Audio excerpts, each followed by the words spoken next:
Hey everyone, welcome to the 12th episode of the Bulls Talk podcast. And you heard right, yes, the return of the Bulls Talk podcast. It's been a while. I've been doing this. It's been for, I believe, for weeks, or actually, I believe since last month, maybe. Yeah, it was since last month I've been doing this. The reason why I haven't done this for a while, well, at the time, there wasn't much to talk about regarding the Chicago Bulls during the off season. So, which is why you keep hearing me say, or you pretty much see it on Twitter when I tweet I'm gonna do this episode this day that, but then I announced that it's being postponed or delayed. Reason why? Because there isn't really much to talk about regarding the Chicago Bulls at that time. This is the time before training camp even started, and even then, there isn't really much to talk about the Chicago Bulls. So, which is why I haven't done it for a while. But now there is so much to talk about right now. But in this episode, I'm going to talk about a few things. I'm going to talk about the trade that the Chicago Bulls have made, was official this past Monday. And also, I will talk about briefly of Chicago Bulls preseason game. Even though I will say this about regarding the preseason, I haven't watched any of the Chicago Bulls preseason games except for one, which was the last Chicago Bulls preseason game when they played against the Atlanta Hawks in Nebraska a few days ago or a couple days ago. And I'll tell you why I haven't seen any of the Chicago Bulls preseason games.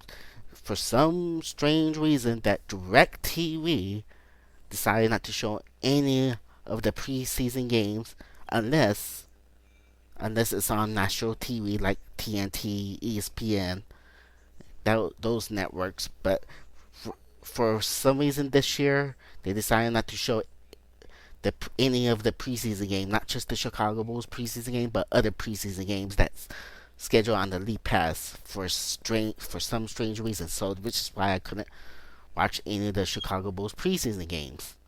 But I will talk a little bit about it when I get with my impression of it, even though it's hard to tell regarding just watch one preseason game.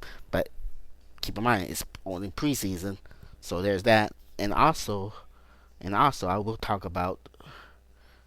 will give you a Chicago Bulls 2016-17 regular season previews regarding about the team for this coming up season, and and I will give you my prediction for the Chicago Bulls regular season for the 2016 and 17 regular season. So stay tuned for that. So let's get this started. There was a trade. There were reports starting last weekend, last Saturday. A trade. There were reports there were discussion between the Chicago Bulls and the Milwaukee Bucks. A trade with the swap between which Chicago Bulls traded Tony Snell to the Milwaukee Bucks for Michael Carter Williams, and the reports they nearly agreement to that deal. Uh, I believe it was reported by who was it? By I believe um, Mark Stein and Zach Lowe, I think. But correct me if I'm wrong, and there's a chance I'm wrong about it. Who was the first report about that trade? But anyways, the trade was official Monday. Since the lead office open on Monday, they're closed on the weekends. So they confirmed the trade, but passed the physical. So it was just a that straight up trade that the Chicago Bulls trade Tony Snell to the Milwaukee Bucks for Michael Carter Williams. I should mention about their position that Tony Snell, the wingman, who played at the wing, shooting guard, and small forward, and Michael Carter Williams, who is basically a point guard, who is now traded to the Chicago Bulls. It's pretty I guess I would say it's pretty shocking there was a trade, and I'll tell you why. With Tony Snell's being so inconsistent, and you would think his value is pretty really low. You probably wouldn't get much in return with him. That's what's shocking about this trade. That we got the Bulls, the Chicago Bulls, got some value. Not much in value, but some value in return. And what we got Michael Carter Williams, who is in on paper more talent than Tony Snell. Um, I want to say I'm gonna wish Tony Snell the best. Uh, and I hope he does well. Or continue, I hope he does well, and hopefully he has a long career. Hopefully he'll start playing well. Um, and keep in mind, both of them are contract expiring for next summer. Both will become restricted free agents next summer. Um, this actually give it needs for both teams in a sense for Milwaukee Bucks, but in for Milwaukee Bucks case, it's basically in terms of I would say desperation since their best player on the team, uh Chris Middleton, uh if I can pronounce his name right, his last name right, but Chris Middleton went down with an injury went down with the injury before training camp. I believe it was a week before training camp. Went got injured and was out for the rest for out for the season already. And I believe he tear a what was it? I forgot what was the type of injury. Tore his hamstring. Yeah, he tore the hamstring. I was thinking he tore an ACL, but it's not. He tore his hamstring, and this is right before the training camp, and he's out basically majority of the season. So the Milwaukee Bucks looking to trade. They're looking for like a shooter in place for him. And I know they were in talks with the Sacramento. There's rumors about or reports that the Milwaukee Bucks were in discussion with the Sacramento Kings trading regarding with Michael Carter Williams to the Sacramento Kings for Ben McIntyre or I apologize, I can't pronounce his name at all, but you know who I'm talking about. But the reports that the Sacramento Kings turned down that offer, and then there's the for for and I guess the Milwaukee Bucks feel Tony Snell um enacts it, so they traded Michael Carter Williams to the Milwaukee Bucks. I mean, Milwaukee Bucks trade Michael Carter Williams to the Chicago Bulls. I apologize for um, Tony Snell, and hopefully that will fill in that mold for Chris Middleton, and now Tony Snell is no Chris Middleton because Middleton is a better player than Tony Snell, who is a better shooter and better defender than Tony Snell. But Tony Snell is coachable and you will fill that role decently. I won't be surprised he'll be start at the two guard for the Milwaukee Bucks, and he's basically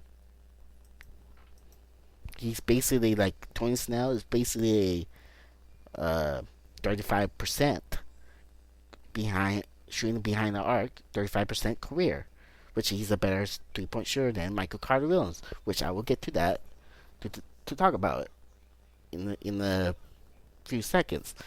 Um,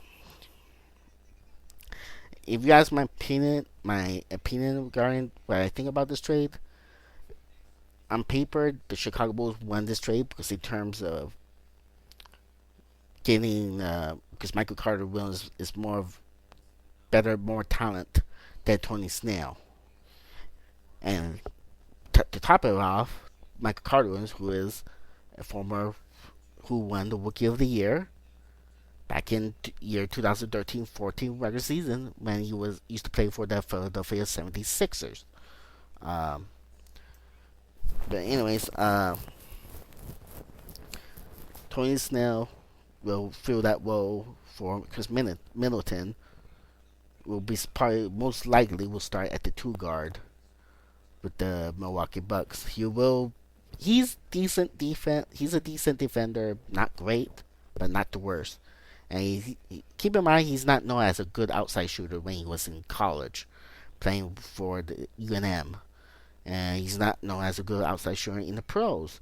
Even though the last 2 years his 3 point percent went a little up, better than his rookie season.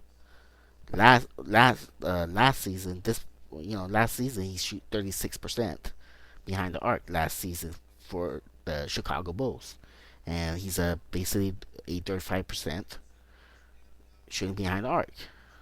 Um, for Michael Carter Williams for the Chicago Bulls, actually the Chicago Bulls, while he got the better talent, but also it helped address their needs. They actually upgrade their backup point guard. Um, they really needed a backup point guard. Trevor Grant, who's not been playing well in the NBA preseason. Spencer Dinwiddie, who I think, from my impression and from other Bulls fans who watched the preseason game, that he's playing much better than Trevor Grant in the preseason game, who by the way got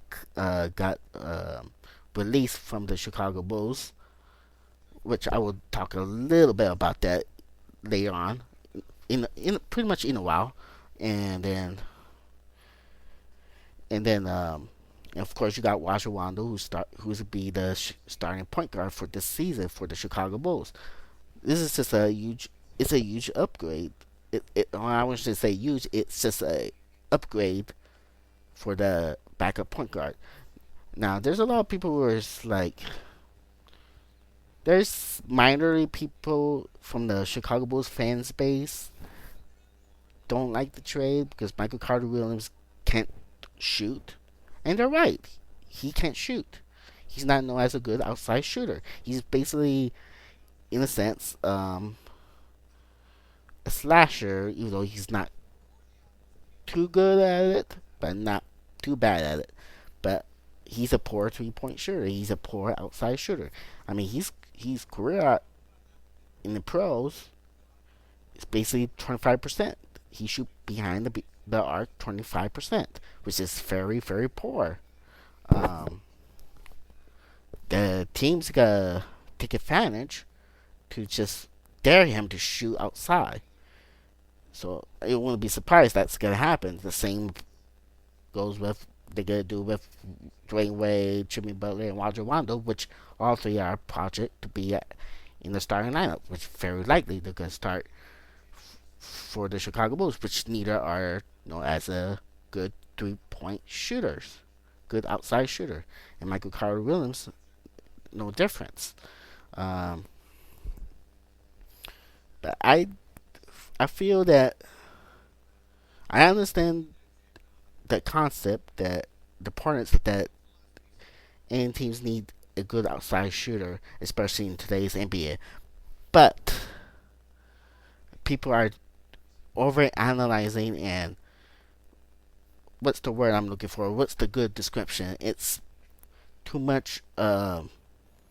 People just want too much copycat regarding the copyright for the Golden State Warriors, the way they play, which they are pretty much ahead than basically everyone else.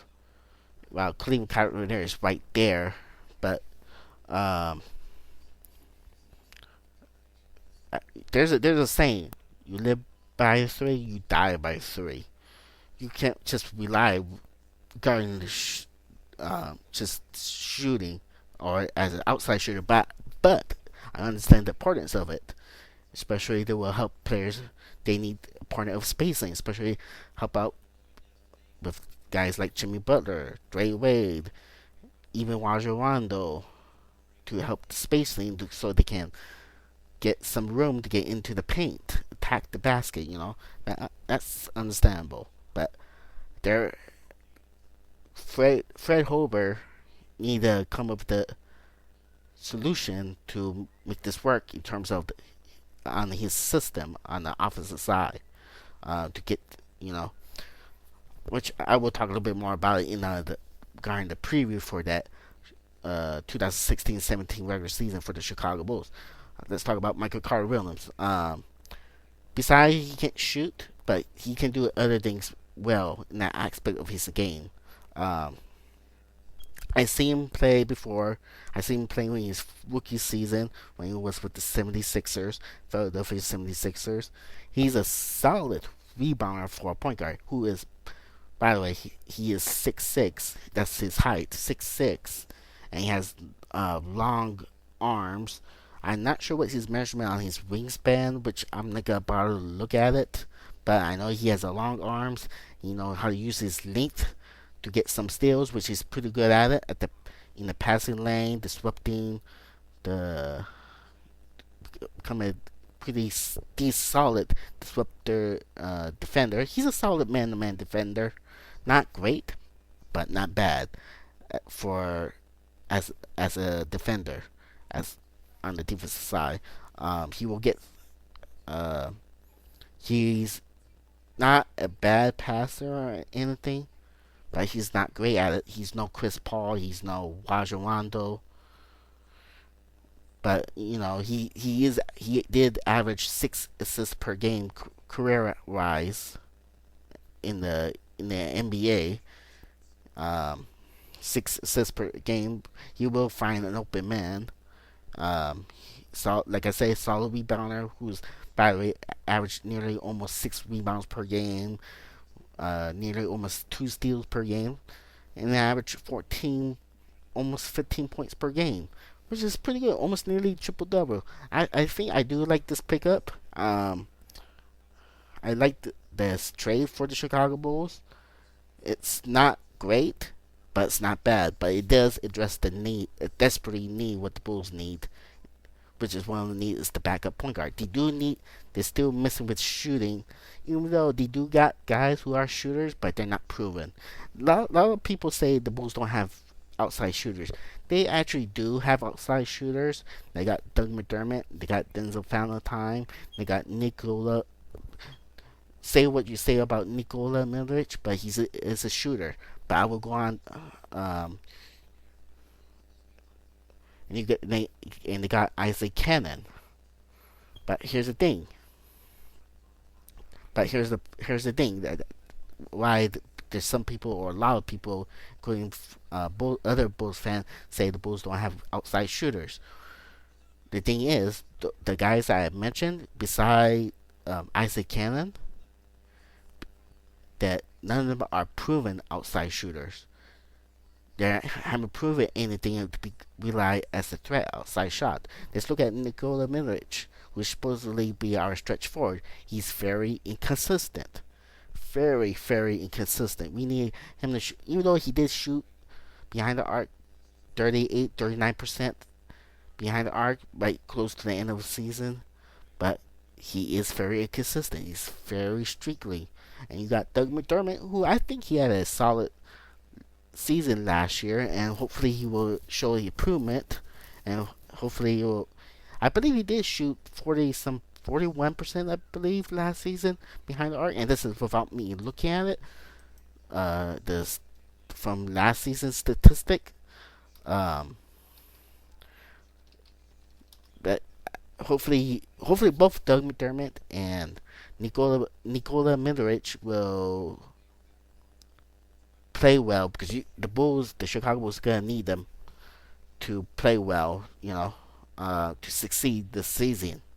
But anyways, Doug McDermott, I believe, you know what? Yeah, I was actually right that last season he did shoot 42% behind the arc, which is not too bad. But you need to get him more involved on the offense to, keep the defense honest, and hopefully it will help take the space, help the spacing in terms of spacing. Um, and you got Denzel Valentine, who hasn't been proven yet because he hasn't played yet in the professional level. Um, he's a rookie, so that's the thing.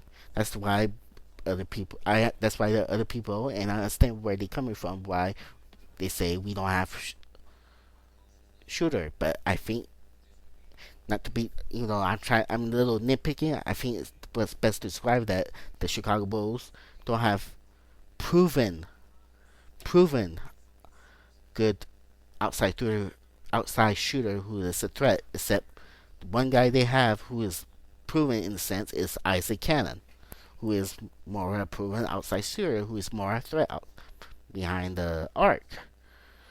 So there's that. I do more with that trade regarding Michael Carter Williams. I think he will fit.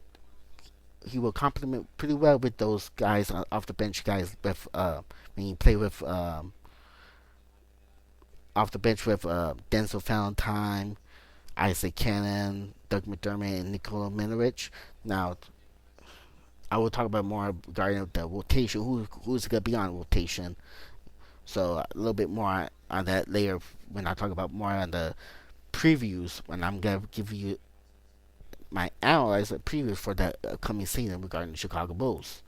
But if for Michael Carter Williams, you don't ask him for a big major role.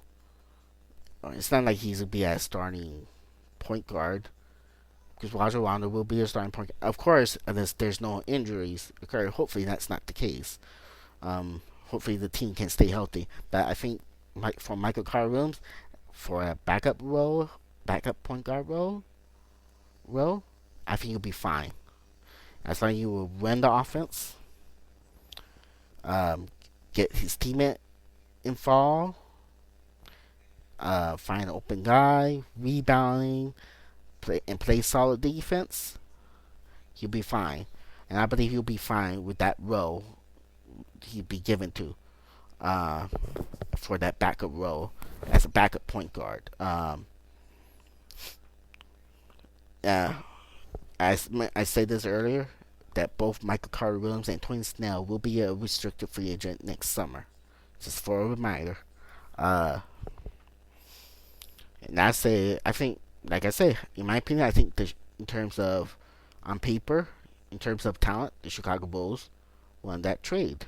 However, Tony Snell, who is a better outside shooter, he's more of a wing, well, more like a two guard, but can play some at the three.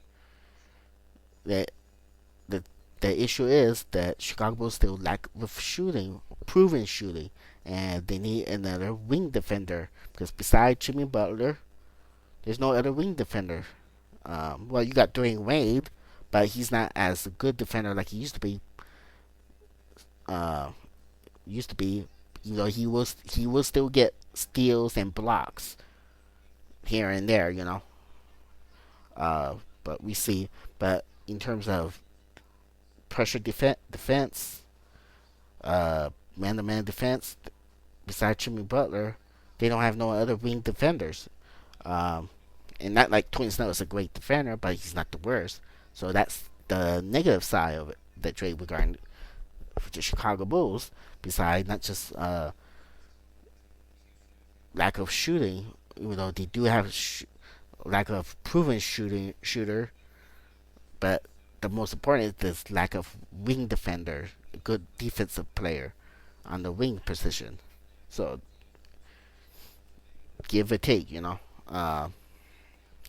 Now, let's give you the preview regarding the 2016-2017 Chicago Bulls regular season preview. The regular season will start next Tuesday. And the Chicago Bulls season openers will start next Thursday, which is October. I can't remember the date right now. October 27th, which will be a season opener. Which that game will be on TNT, which the Chicago Bulls will play against the Boston Celtics, which will be a home opener for the Chicago Bulls and season opener pretty much for the Chicago Bulls. Um, Keep in mind now, Denzel Valentine sprained his ankle in one of the preseason games. He only played one preseason game, so there's a chance. I don't know he's gonna play able to play on the season opener or be clear by the time. So that's a question mark. It's probably until game time. That's my guess, but or maybe Monday. Who knows? Well, we don't know. We probably won't find out until game time or at some point next week if he's cleared to play. Um, Anyways, Chicago Bulls 2016-17 regular season preview. A lot of talks about. A lot of people talk about where's the Bulls. Chicago Bulls could be a huge question mark. You got the Bulls this past offseason. The Chicago Bulls signed Rajon Rondo and Dwayne Wade. Before the signing of those two, the Bulls traded, Derrick Rose to the New York Knicks for Robin Lopez, Torrey Grant, and then also the Chicago Bulls signed Isaac Cannon, etc., etc., etc., etc. Now, a lot of a lot of reports or experts, I should say, that where's the spacing is going to become with Rajon Rondo, Dre Wade, and Jim Butler will start, and with Robin Lopez start at 5, and looks like Taj Gibson will win the uh starting win the starting lineup or starting job at the power forward position. It looks like that way since from what I heard that he had been playing very well in the preseason games, um, and none of them are good outside shooters. So none of them. Uh, how do they get points? Let's talk about preseason for real quick, briefly. Like I say, I only get to see one preseason game, which they were playing against the Atlanta Hawks in Nebraska, and from my impression of it, it's they seem they this from what I know from all those preseason games they play, even though the ones I haven't seen and haven't seen that the starters have been playing very well, but their bench not so much because of lack of experience. It's gonna be interesting how that translates come the regular season.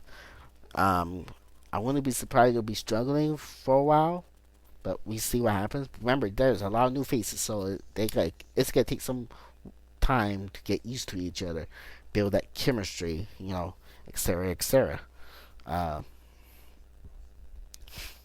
I was going to talk about a little bit regarding their preseason game against the Atlanta Hawks, since that's the only preseason game I can see. But you know what? I'll change my mind. Let's jump to the previews regarding the Chicago Bulls for this season. Let's talk about how do they get points. Where is the spacing going to come from? Let's project the starting lineup, which it looks like very likely we can see Rajon Rondo, Dwayne Wade at the backcourt. Then you got Jimmy Butler, Taj Gibson, and Robin Lopez starting at the front court. Neither of the guys are a threat at the outside shot. Neither of them. Neither of them are not known as an good outside shooter. Where the points gonna come from? My suggestion is, or I don't want to say suggestion. Yeah, you can say it. One way to do it is, you see Rajon Rondo knows getting steals. Jimmy Butler knows getting steals. Who is also a good defender. Dwayne Wade known for steals. Who was known as a good defender. Same with Rajon Rondo, even though both not as good as they used to be, especially Dwayne Wade, who's getting older. Um, I could see they probably will disrupt it. They're become a disruptor defender to get some steals, get some blocks, get steals in the disrupted in the passing lane to get some fast break points. That's one way to do it, to push, you know, to push the pace, to push faster. Get get some you you will probably see guys like Rajon Rondo, Jimmy Butler, their way to get some steals uh to wreak havoc on the passing lanes, or use their quick hands to get some steals, to get some easy points, get in transition for easy basket. That's one way to get some points. However, how do they get points in the half court set when they slow it down? When teams pack up the paint, and there will be teams who will pack up the paint.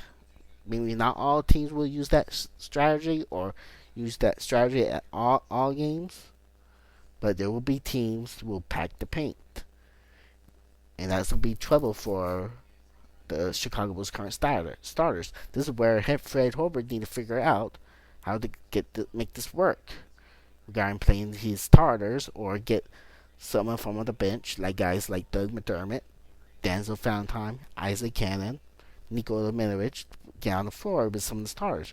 However, those guys I mentioned off the bench not known as a good defenders.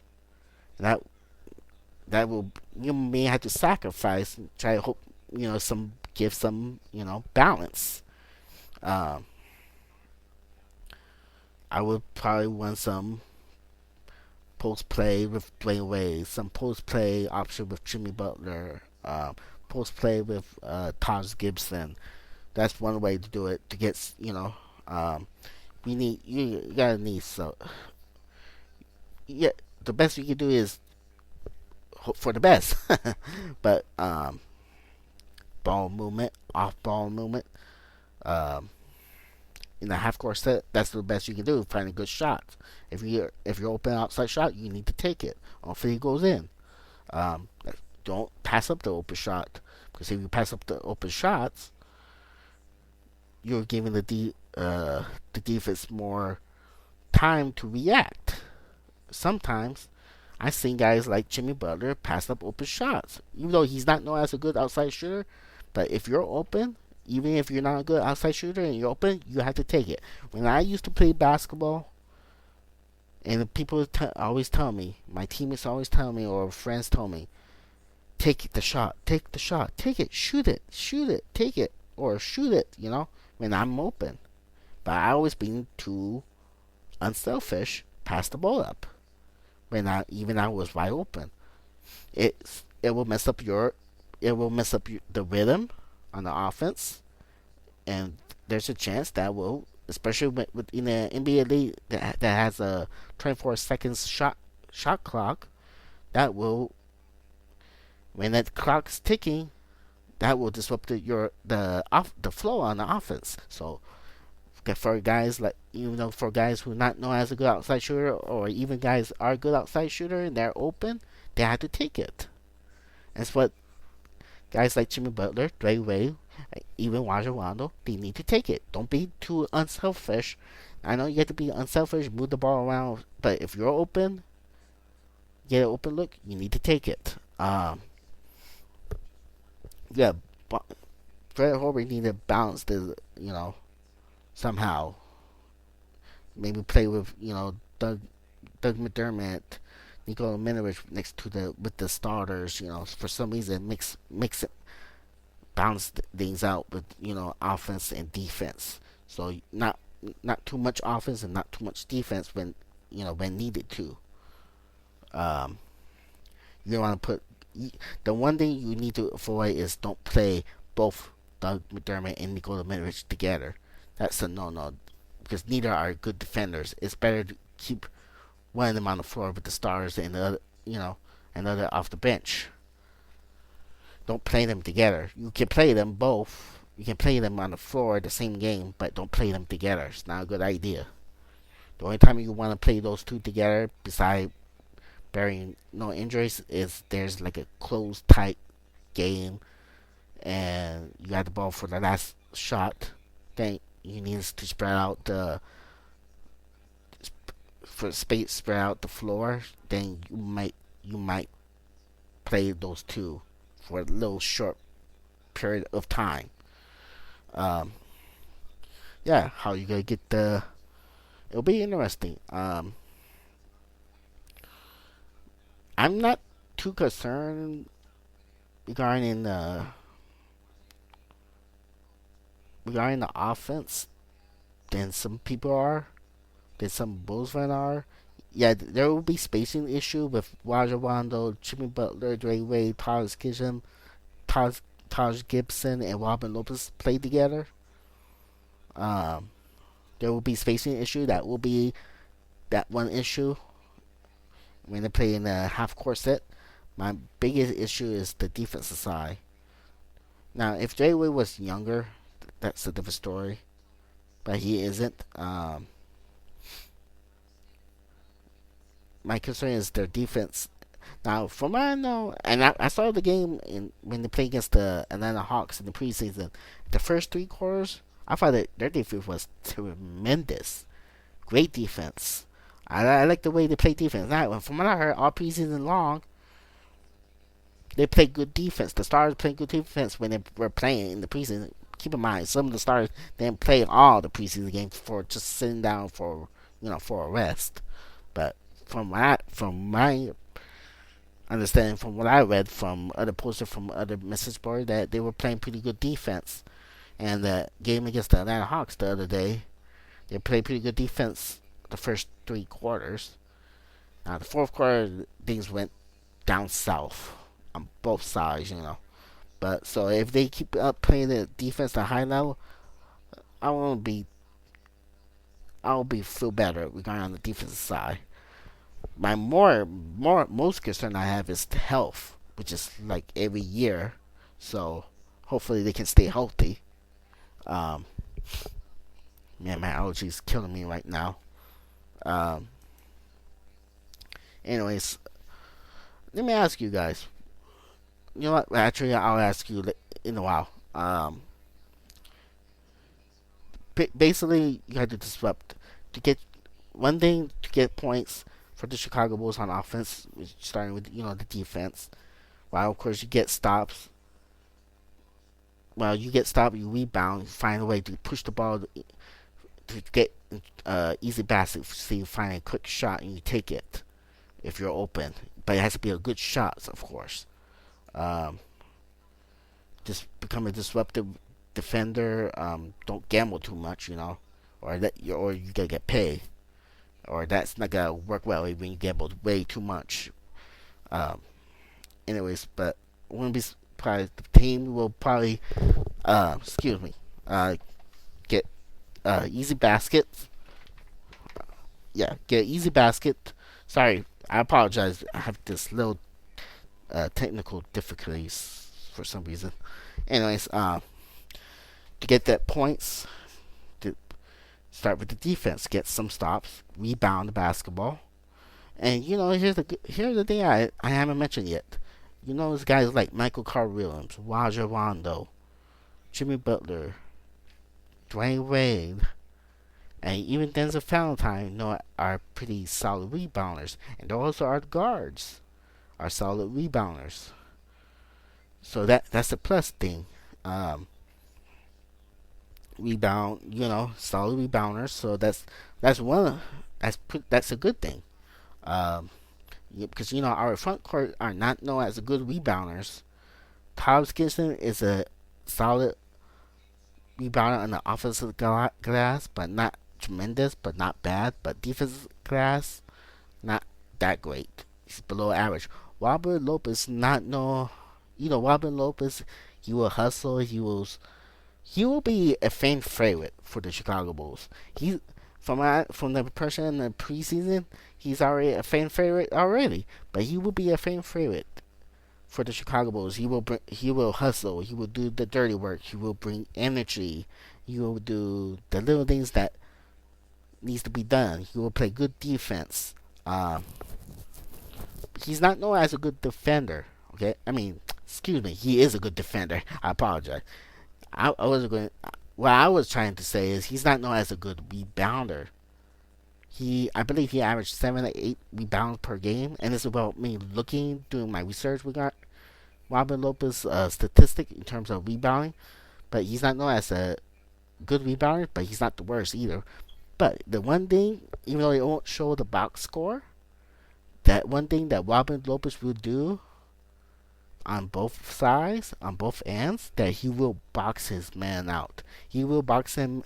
He will do his best, use his body to box his man out and try to clear everyone out so other his teammate can hopefully rebound the basketball. This is where the advantage where Jimmy Butler, who's known as a decent rebounder for the wing, as a wing. Same with Dwayne Wade, Rajon Rondo as a point guard, Michael Carter Williams, Denzel Valentine. That will hopefully help those guys get those rebounds. He will clear out. You use his body to box his man out. There's a something that Pau Gasol don't do. Yes, Pau Gasol averaged 10 or 11 rebounds per game the last 2 seasons when he was playing for the Chicago Bulls. But here's the thing that won't show the box score for Pau Gasol. He doesn't box his man out. The reason why he gets his double-digit rebounds per game is that he uses because of his height and he uses and his length of his arms. Since he has long arms, he will. That's how he get his rebounds. That's how he get his double digits rebounds per games the last 2 years for the Bulls. For Robin Lopez, while he may not get his double digit rebound per game like Pau Gasol, but something that Gasol won't do it consistently is box his man out. He will clear everyone out as much as he can. Use his big body. That's why that's a thing to look out for. Watch the Bulls when the Bulls this season. When you watch Robin Lopez play, watch out for it. Watch it for it, and you know what I'm talking about. It'll be an interesting season. I'm pretty excited for this season for the Chicago Bulls. Be interesting how they can get their points on the half court set. How Fred Holbert's gonna bring some balance on the floor with his bench players like Doug McDermott, Nikola Milovic, and Isaac Cannon or whatever. It'll be interesting who will be on the rotation. We already know who's gonna be the starting lineup. Very likely will be Robert Lopez, Taj Gibson, Jimmy Butler, Dwayne Wade, and Rajon Rondo. The question is who will be there on the rotation. Now keep in mind Nikola Milovic, he got hurt last preseason game, injured his back, so we don't know if he'll be ready to go on the season opener or not. Same with Denzel Valentine, which he sprained his ankle and all, so we don't know. That's question mark right now. Okay, so we don't know if they're gonna play, but I'm pretty sure that Nikola Milovic will be on the rotation when he's ready to go to play. The question is who else could be on the rotation.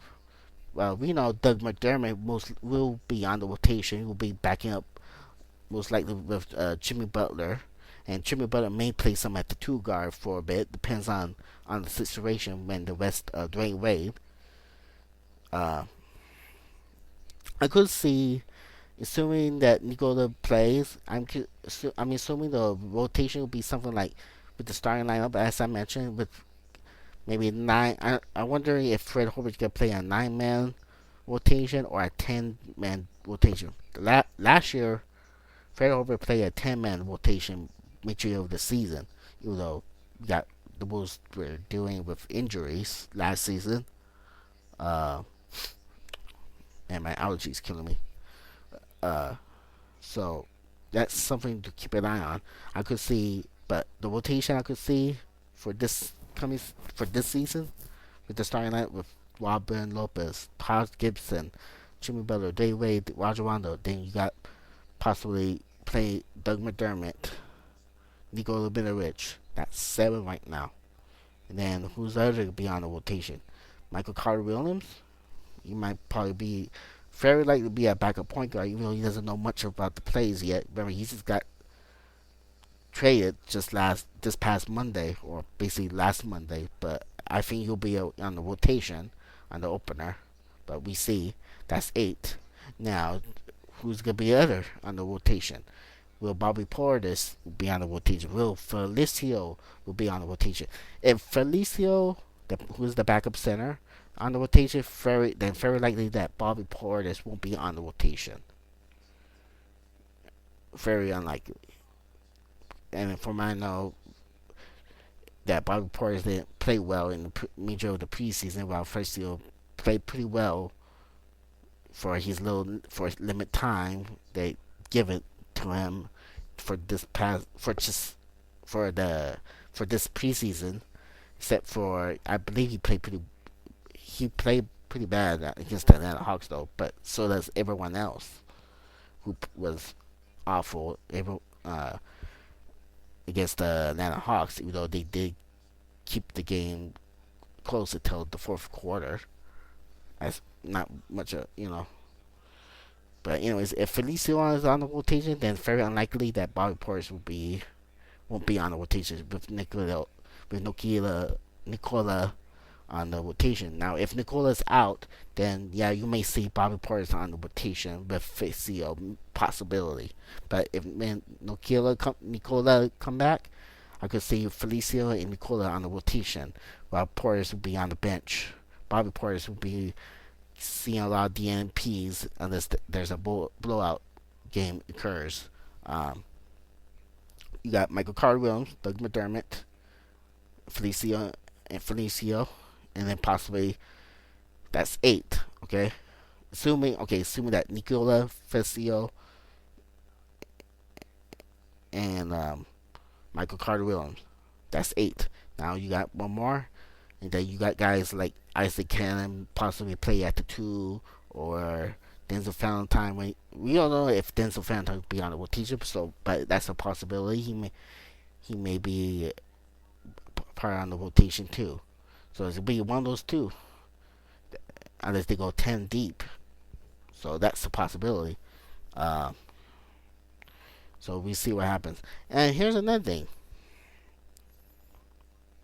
which I forgot to mention. I haven't mentioned it yet. You got a lot now, unlike last season, but this season you got a lot of players on the Chicago Bulls team are good playmakers. Good playmakers. You got Dwayne Wade, who can make plays. You got Jimmy Butler, can make plays. Keep in mind, Jimmy Butler improved his playmaking ability. If you missed it last season, before he went down with the injury, watch he shows some improvement on his playmaking ability. And then of course you got Rajon Rondo, who's a good playmaker, and then you got Michael Carter Williams, who's a good playmaker, and Denzel Valentine, who was a good playmaker in college for Michigan State. That wouldn't surprise me that would transfer his playmaking ability pretty well in the professional level. So we see about that. So that's one thing about it, that you got a bunch of unselfish players who can make good plays. They're good playmakers that will get the offense going. Hopefully that will help to get uh, the most concern I have right now, beside health, of course, is and the most important thing for the Chicago Bulls to go to the next. I guess the next step is the improvement, especially if they want to go far. The improvement and the success on the Bulls' young players, and I talk about mainly with Doug McDermott and Nikola Mirotic.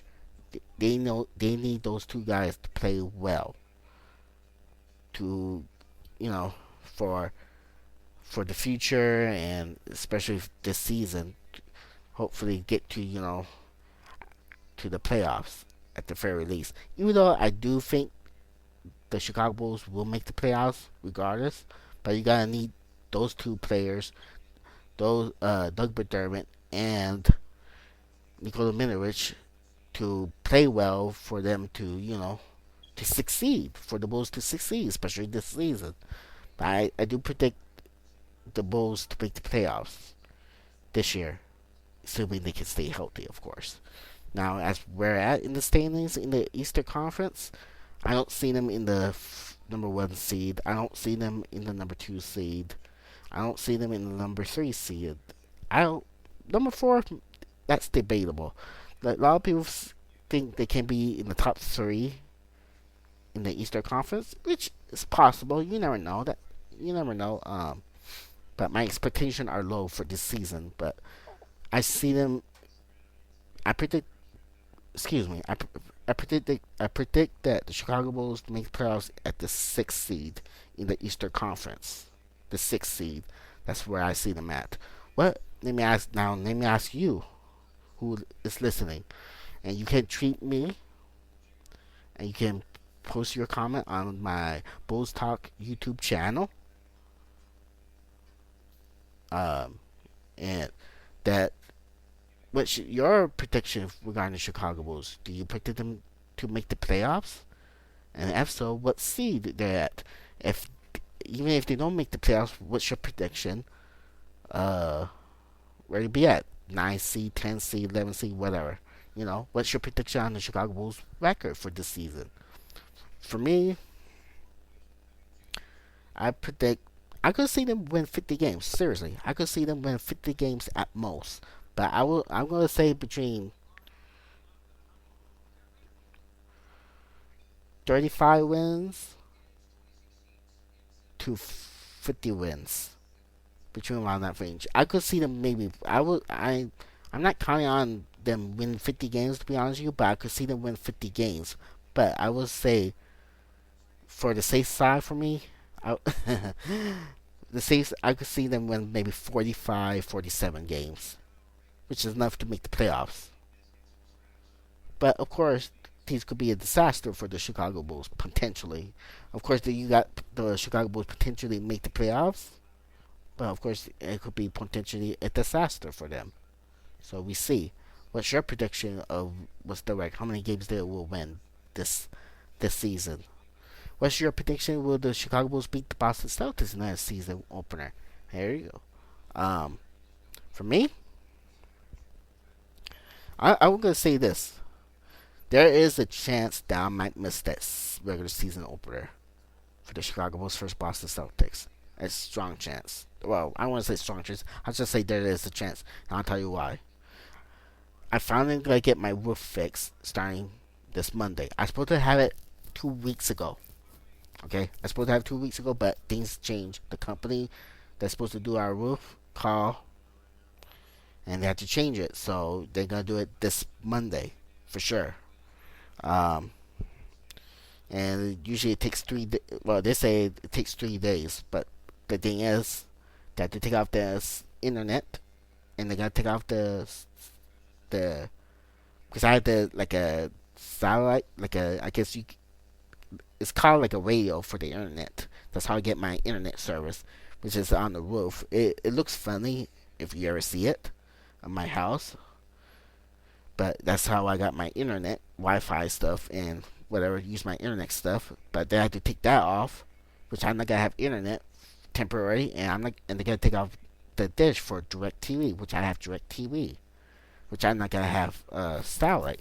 So that's why there's a chance I might not be able to see the season opener for the Chicago Bulls game against the Boston Celtics. And even if they finish in 3 days, we don't know it. I don't know if the DirecTV will be able to come before the season opener to reinstall it, because I had to call DirecTV. I had to call the internet to the internet service provider to reinstall. So I don't know when they'll be able to do it or not. The question is when. So there's a chance I'm gonna try to go to the sport bar to see any sport bar that show the Chicago Bulls versus Boston Celtics game that day if I need to go. But we see what happens. But there is a chance I might miss it. My prediction who wins that game, I'm gonna let you up to you. What's your prediction? You think the Bulls can win their first season opener, first home opener against the Celtics? Give me your prediction. My prediction, I'm not gonna give it. Sorry, I already given you my prediction. Well, what I expect, how many games the Bulls will win, and I already predict them to make the playoffs at least at the 6th seed. That's where I have them at right now in the playoffs in the Eastern Conference. So I don't know when's will be the next episode of Bulls Talk Podcast since I'm not gonna have the internet temporarily, and I don't know when I'm gonna get it reinstall it. So it's very unknown when it'll be the next episode. So the next episode, it won't be next week. It won't be next week. Probably very unlikely it won't be next week. So it might be the week after that or whenever. I'll give you. So, but we see what happens. I'd like to thank anyone who listened to this Bulls Talk podcast, and I hope you continue to listen to this. You can subscribe to my Bulls Talk on YouTube, which is exclusively only on YouTube at the moment, and you subscribe to my YouTube channel. And also, you can follow me on Twitter at my Twitter handler is at PDUH10. Again, my Twitter handler is PDUH10. Um, Thank you for everyone who listened to this episode, and I hope you have a good day. And let's get the season started. So,